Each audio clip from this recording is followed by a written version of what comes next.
मेरे प्यारे बच्चों, मैं बाबा गरीब बंदर हूँ। आज मैं सब लोगों को प्रवचन दूंगा जो जिंदगी भर आप लोग याद करोगे कि गरीब बाबा बंदर ने क्या बताया था। किसी का कोई सवाल हो तो पूछो। बाबा जी, क्या ये सच है कि कुछ लोग केवल एक बार हमारे घर में कदम रखकर हमारी किस्मत की दिशा बदल देते हैं? क्या मनुष्य का घर केवल ईंटों और दीवारों का ढांचा नहीं होता, वो एक पवित्र स्थान होता है जहाँ हर दीवार, हर दीपक, हर आहट अपने परिवार की ऊर्जा से जुड़ी होती है। घर सिर्फ रहने की जगह नहीं, बल्कि आत्मा का मंदिर होता है बेटा। घर की ऊर्जा हमारी सोच, हमारे कर्म और हमारे भावों से निर्मित होती है। इसीलिए इस स्थान को स्वच्छ और पवित्र बनाए रखना सबसे बड़ा धर्म है।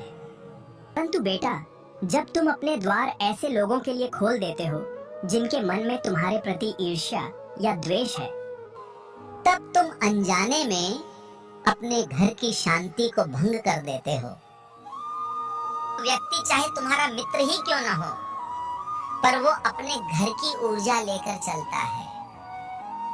तो अगर उस घर में जलन, द्वेष या असंतोष है, तो वो नकारात्मक शक्ति तुम्हारे द्वार तक पहुंचती है बेटा। हर घर की अपनी एक अदृश्य तरंग होती है। कुछ घरों में प्रेम और सद्भाव की तरंगे उठती हैं, कुछ में ईर्ष्या, तृष्णा और कलह की। जब किसी ऐसे व्यक्ति का कदम तुम्हारे घर में पड़ता है, यहाँ का वातावरण भारी और ईर्ष्यालु है, वो अपने साथ वही कंपन लेकर आता है। धीरे धीरे तुम्हारे घर की सकारात्मक शक्ति कमजोर होने लगती है, बिना तुम्हारे जाने बेटा। यह संसार केवल दिखाई देने वाली वस्तुओं से नहीं, बल्कि ऊर्जा से संचालित है। जिसका मन जैसा होता है, उसका प्रभाव वैसा ही फैलता है। खुश व्यक्ति का घर उजाला फैलाता है, ईर्ष्यालु व्यक्ति का घर अंधकार। और बेटा, उस अंधकार का एक बड़ा अंश भी जब तुम्हारे घर में प्रवेश करता है, तो तुम्हारे सुख के दीपक की लौ डगमगाने लगती है। लोग सोचते हैं कि बुराई कर्म से आती है, परंतु बुराई कई बार केवल संग से भी आ जाती है।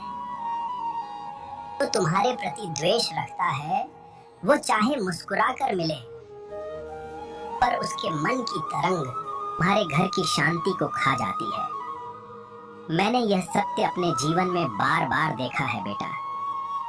लोग कहते हैं हम तो किसी का बुरा नहीं सोचते, फिर भी हमारे घर में अशांति क्यों है?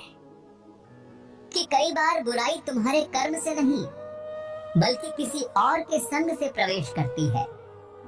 व्यक्ति अनजाने में तुम्हारे द्वार से अपनी घर की नकारात्मकता का अंश भीतर छोड़ जाता है, और फिर तुम सोचते रह जाते हो, अचानक घर में इतना भारीपन क्यों है, इतनी बेचैनी क्यों है?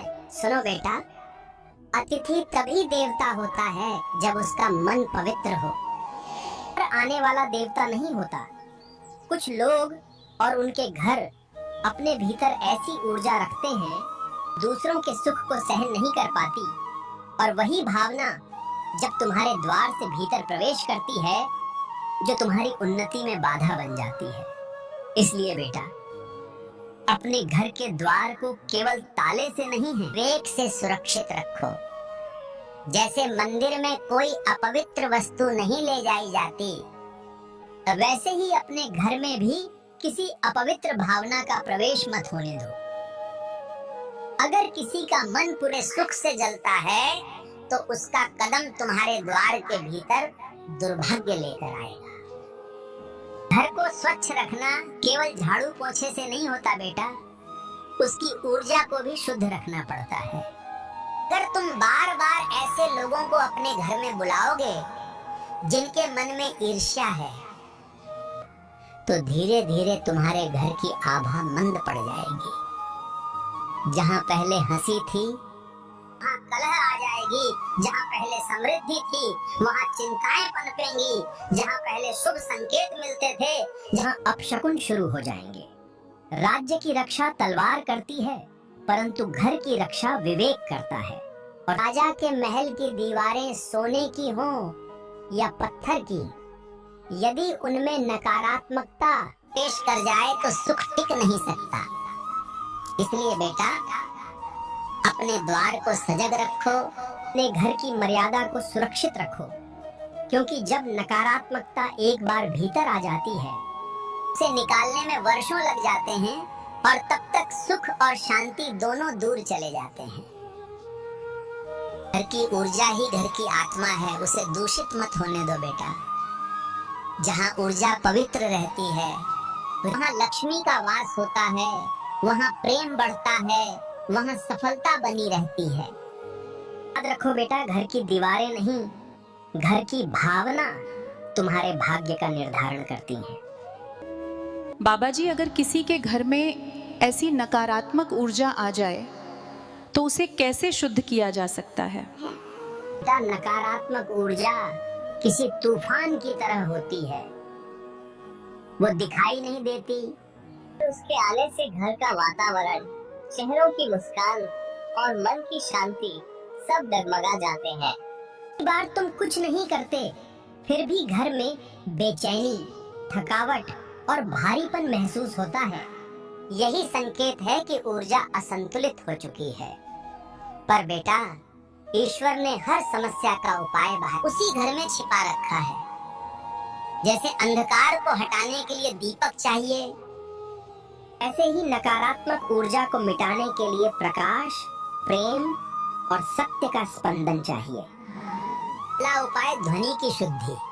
बेटा, जब तुम अपने घर में हर सुबह ओम का उच्चारण करते हो या गायत्री मंत्र, हनुमान चालीसा या किसी भी पवित्र ध्वनि का जाप करते हो, तो वो ध्वनि तरंगे घर की हर दीवार से टकराती हैं और अंधकार को तोड़ देती हैं। घर में मंत्रों की ध्वनि गूंजती है, वहां भय, कलह और अशांति टिक नहीं पाती। दूसरा उपाय प्रकाश की शुद्धि। हर संध्या दीपक अवश्य जलाओ बेटा। दीपक सिर्फ तेल और बाती से नहीं बनता, वो आशा से जलता है। जब तुम भगवान के सामने दीपक जलाते हो तो वो केवल पूजा नहीं होती, वो तुम्हारे घर की ऊर्जा को प्रकाशमान करने का कर्म होता है। याद रखो, जहाँ प्रकाश है वहाँ नकारात्मकता टिक नहीं सकती। तीसरा उपाय सुगंध और पवित्रता की शुद्धि। गृहस्थ जीवन में अगर नकारात्मकता का भाव हो, घर में कपूर, गुग्गुल या चंदन की धूप जलाना अत्यंत आवश्यक है कि सुगंध केवल वातावरण को नहीं बल्कि मन और विचारों को भी शुद्ध करती है। चौथा उपाय जल की शुद्धि। जल सबसे पवित्र तत्व है।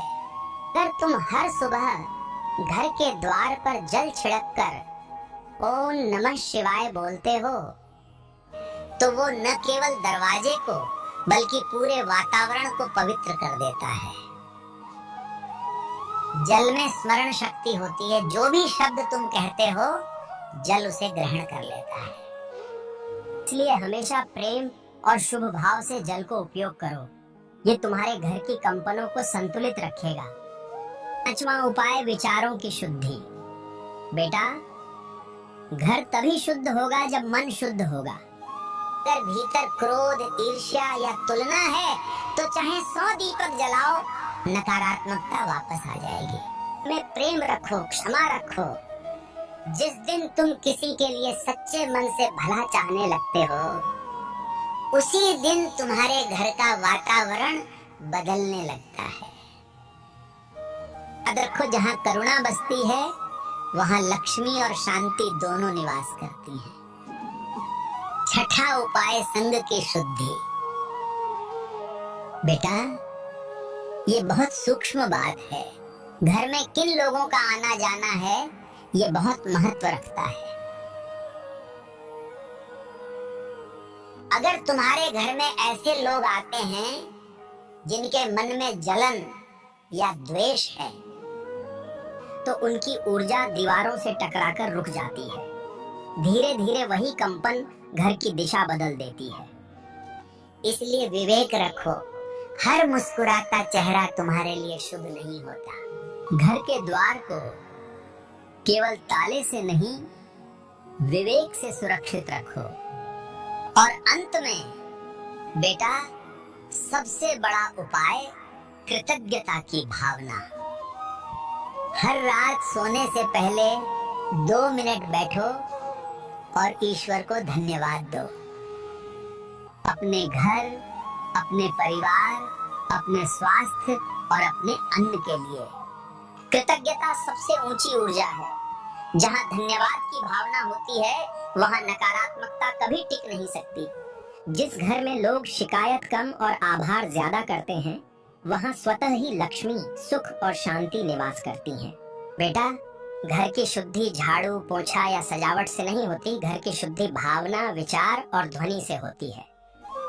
अगर मन साफ है, वचन मधुर हैं और भावना सच्ची है, तो कोई नकारात्मकता तुम्हारे घर की दहलीज पार नहीं कर सकती। जहां प्रेम है, वहां परमात्मा है, और जहां परमात्मा है, वहां कोई अंधकार नहीं रह सकता। तो ये दरबार सबका है जो सत्य, प्रेम और सनातन को मानता है। तो इस परिवार से जुड़िए, सब्सक्राइब करिए और अपने पवित्र विचार कमेंट में अवश्य साझा करें। आपकी हर बात यहाँ आशीर्वाद बनकर गूंजती है।